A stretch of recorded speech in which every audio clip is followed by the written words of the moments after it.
we're talking more about movies again. I did a video something like this last year where I was discussing Bluey and such, and now this isn't about 101 Dalmatian Street specifically, but this is about a problem that Disney has in general. And I guess it's not just Disney, it's a few others as well, and apparently my tea bag on my cup is making a bunch of noise that is distracting me, so I am going to throw you right here. We're off to a great start.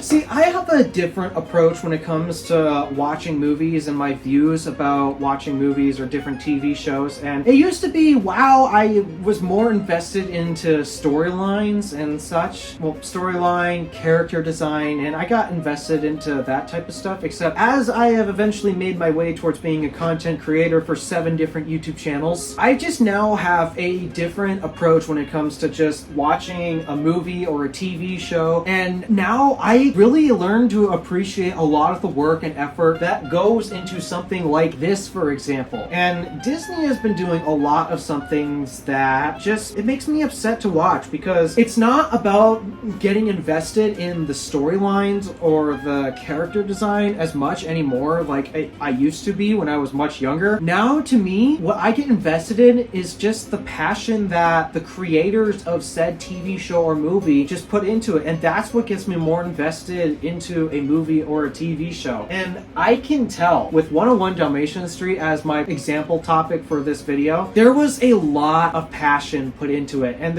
it's this case with a bunch of other movies that get a lot of criticism. Like, for example, this is a touchy one, Kung Fu Panda 4. A lot of reviewers and critics have hated it because they've gotten so invested in the storyline. And genuinely, I don't fault them, because if you are that type of person to get invested into the storyline, then yeah, I can understand why you'd be disappointed. In fact, from a storyline perspective, I don't think that the 4th movie makes as much sense. There's a few unanswered questions, and you can definitely tell what goes on to lead it up to the storyline kind of suffering. But that's not where I put my focus in that movie, and I was able to enjoy it because whoever was actually in charge of the animation and the voice acting, those people were so passionate. And what drives me nuts is corporate had essentially made a bunch of decisions which caused it to ruin the storyline for those people who get too invested in the stories of different movies or TV shows or TV series. Hence why Kung Fu Panda 4 did not do so well. From a technical perspective and from a passion-driven perspective, guys, it's there. The animation is beautiful. I can't actually think of another film as beautifully animated as that. I mean, DreamWorks' The Bad Guys was pretty good too, especially because it brought in a new unique art style for a new movie. Obviously, they didn't want to change up the art style for Kung Fu Panda because, well, it's an art style that we've all gotten used to and would probably be jarring for fans if the art style were to change. But even though they kept the same art style as they did with the first 3 movies, guys, it's gorgeous. I love the work and effort that they put into such a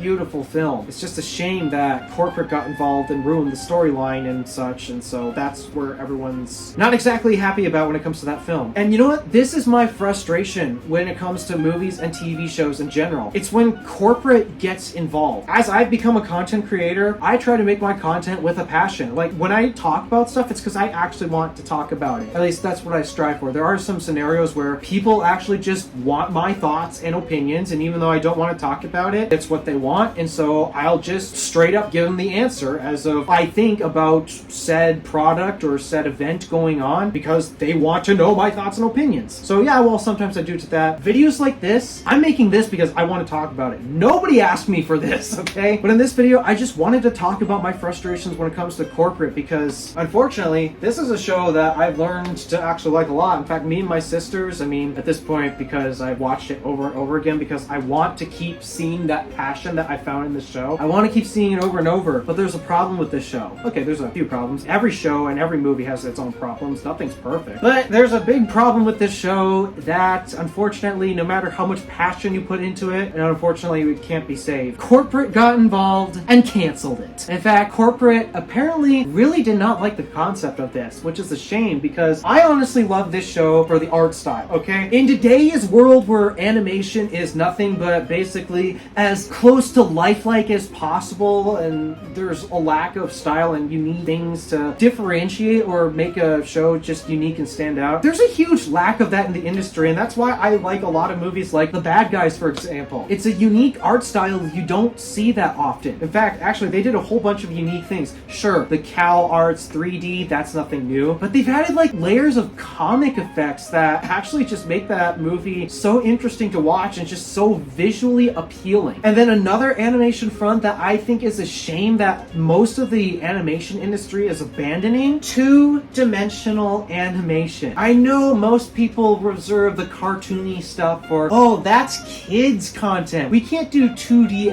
adult type of stuff. 2D animation is for kids content only, and I think that is a real shame because there's a lot of beauty in just 2D art. That's why I've fallen in love with the show. Honestly, the storyline for this, it's cringy. Okay, if I were to give this a quick review as it is right now, storyline is cringy. Some of the characters have some unique traits that some are hilarious, some are just, why do they have these traits in the first place? But the reason why I love this show so much in particular is just because it is so visually appealing. No matter how cringy the story gets, no matter how weird the characters can act sometimes, I love the art style because you don't see 2D animation as good as this anymore. And unfortunately, what happened with this show, despite its uniqueness, and a lot of people did give this praise for the animation. I mean, sure, the story's cringy. Once again, this is marketed at kids again, which that's the case with most 2D animated stuff nowadays. Yes, the storyline is cringy, but nobody has ever really criticized the art style of this negatively, at least. But what happened to this? Why did this show kind of fail? I mean, Disney still technically has this out for us to watch. It's just right now it's exclusive to Disney Plus. So if you don't have Disney Plus, you pretty much can't watch the show. I've tried looking for it on Apple TV where you can find basically any movie or show that you want and you can buy it outright. Unfortunately, when you search it on Apple TV, it takes you only to Disney Plus. It says open Disney Plus to watch the show, which I'm surprised that they display this in Apple TV, but again, you have to have a Disney Plus subscription to watch it. And the thing is, it didn't used to only be on Disney Plus. It's just, unfortunately, it seemed like from the very beginning of the concept of the show, Disney didn't really want to air this. For one, there was almost no marketing or promotional material for this show, so hardly anybody knows what the show even is. And when they did eventually air it, they aired it on channels in regions that nobody actually would watch something like this, okay? Sure, 101 Dalmatians, we all know that it's based in London. Like, I'm talking about the original 1960s film, 101 Dalmatians. Yeah, it's based in London, and so they decided, okay, 101 Dalmatians is formerly known about London, that's the common setting, so how about we air this in England? So this was streamed to the UK via different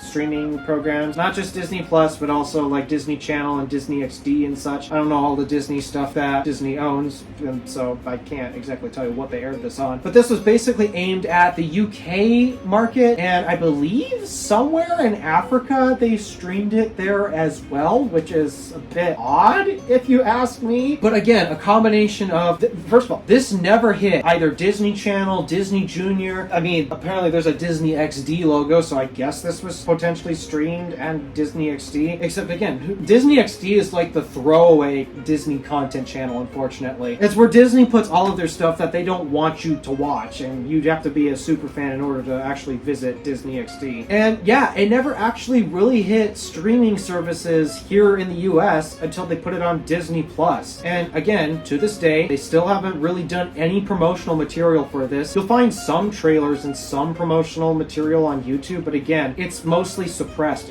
They hardly marketed this thing at all. And I think it's a shame because, I mean, if you can get past the cringy storyline, some people watch shows just for the cringe. I mean, so if you like cringe, this has cringe. But whoever was in charge of animating this did it with such a passion, and I find it a shame that Disney just tried to get rid of it altogether. And I think, yeah, as long as you could get past the cringe, which many people can, I think this show probably could have been more successful. But corporate decided, no, we don't want it to be successful, and they were this way from the very beginning. I'm surprised that they actually didn't cancel this outright, because there were other potential Disney shows that could have aired. Like, apparently I heard that there was supposed to be what is it, Beverly Hills Chihuahua cartoon or something like that, but Disney canceled that outright. I have not watched any of the Beverly Hills Chihuahua movies at all. I don't know, there's room for potential, and I hate it when shows just get canceled before they even have a chance to air, because if you ask me, every piece of content has a viewer waiting to see it, especially when it comes from big companies like Disney. I'm sure somebody's gonna like the content that Disney puts out. And does it do well? Does it not not do well? The truth is, you don't know until you actually put it out there. And unfortunately, Disney just decides we're going to cancel it right here and then, or whoever's actually working on the project actually can push it hard enough. Again, Disney will suppress it. They don't want to promote it. They don't want to invest any of their time in streaming it, which is a shame. And unfortunately, I'm harping on Disney for this because, well, it's kind of easy to be honest. But Disney's not the only one responsible for this. DreamWorks, again, has done a bunch of corporate meddling to mess with the fourth movie of Kung Fu Panda. It's affected a lot of people's takes on it. A lot of people and a lot of critics hated Kung Fu Panda 4 because corporate got involved and didn't rehire the voice actors for the Furious 5. And then, I'm going to be honest about this. I really don't understand people's complaints about Awkwafina. Yes, her voice is unusual, but you know what? That's what I think is beautiful about it. Sure, her voice may be unusual, but you know what? That's what makes it beautiful in my opinion. And I think the constant hate towards Awkwafina is just completely unnecessary. And I'm gonna be honest, she genuinely does a great job at voice acting. Seriously, I get a kick out of her when she actually voice acts.